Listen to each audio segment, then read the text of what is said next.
Hey everybody, and welcome to the PlantStock channel. If we haven't met yet, my name is Jesse, and today I thought we would take a look at Beyond Meat and their deal with McDonald's.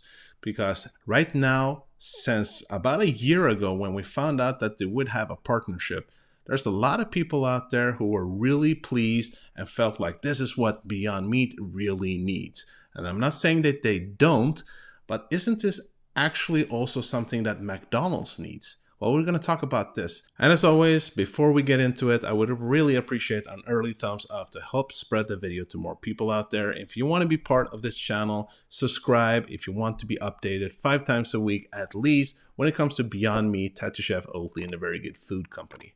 Don't forget that bell button. And if you want to be part of our free Discord channel where we talk about these on a regular basis, then take a look in the description. Thank you, folks. Truly appreciate your help. Now, if we just take a look at the ticker BYND in the NASDAQ, we can see that right now the stock is down about 3%.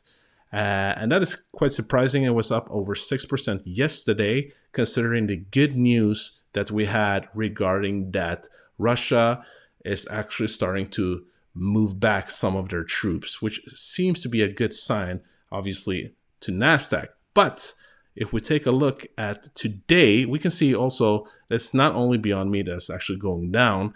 What could be one of the reasons why it's going down? Well, according to Seeking Alpha here, Wall Street is still watching Ukraine headlines, with some flashes saying that there is no evidence of a pullback in Russian troops. So if that would be the truth or be the case, well, obviously this could have an effect. But today we're also waiting for the Fed's latest meeting. We're looking for the minutes where we get more information on what they actually have been talking about.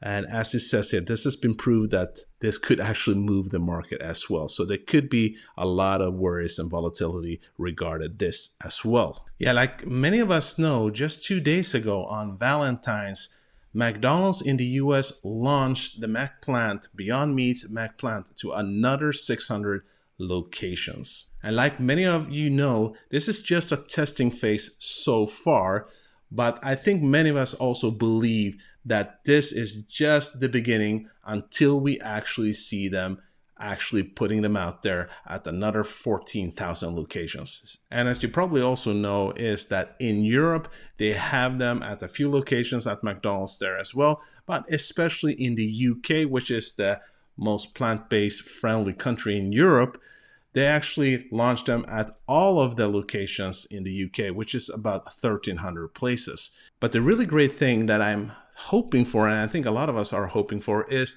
that there is actually about 40,000 locations in the world, right? 40,000 McDonald's locations. So if it actually goes well in Europe, and if it goes well in the US now, especially if we get there to about 14,000 locations, I think it could make sense that we could expect to see them in other places in the world as well. But if they actually got those 14,000 locations in the US to begin with, there are estimates that this could mean another 200 million in revenue per year, as we know. But it's hard to calculate since we don't know what kind of margins they would have. How much will McDonald's take, and what will Beyond's cut be? But a couple of 100 million would seem to be a fair estimate at this point. But something that does interest me is that people around me and people who talk about the McDonald's deal, they give the impression that we should all count our blessing for this deal, that we really need the McDonald's deal. And don't get me wrong, I think it's an amazing deal for Beyond Meat at this point in time. We want to get more revenue, but especially we want people to find out about the company and brand, create the interest both in Beyond but in the plant-based meat overall. But many of us seem to miss that this relationship isn't built on charity from the perspective of McDonald's, right? They actually need us as well. I took this poll on the community page the other day. Almost 700 of you responded, and the majority believes that Beyond Meat needs McDonald's. But you gotta ask yourself, why would McDonald's choose Beyond as a partner? Because like everyone else, they're in the business of making money, right? And since we are talking about making money, have a look at their revenues the last 10 years here on Seeking Alpha. So take a look at McDonald's here. Revenues about a decade back in December 2012, they have had about $27.5 billion. That's a lot. In December, they went up to about 28, 2013. And then in 2014, they went down again to 27.4. 15, we're in 25. December 2016, 24. And then 17, 22.8 million. And it keeps going down in December. And then when you take a look at December 2020, that's obviously Rona really going at it. Then it's down another $3 billion. And then this year, last year in 2021, it was up again at $22.8 billion. Now, obviously that went up, but that's also because people started taking their vaccines and going out eating more again. But if you take a look at this number, even if it went up from here, or from December 2020 to 2021, go back to 2017, it's basically the same sum. So you could see that this is a company, this is a business that to some extent is actually failing because it's dropping. Look at the year-over-year growth here, right? So 12, 2%, then about 2%, and it's going down here about 2.3%, down 7%, down again 3%, 7%, 7%, and then really dropping down here when it's rolling around at 10%. And yes, it went up from there to 21%. But again, take a look at the numbers. So again, guys, this is not what you would call a thriving business. In many ways, I would call it a failing business. They need to find new markets, right?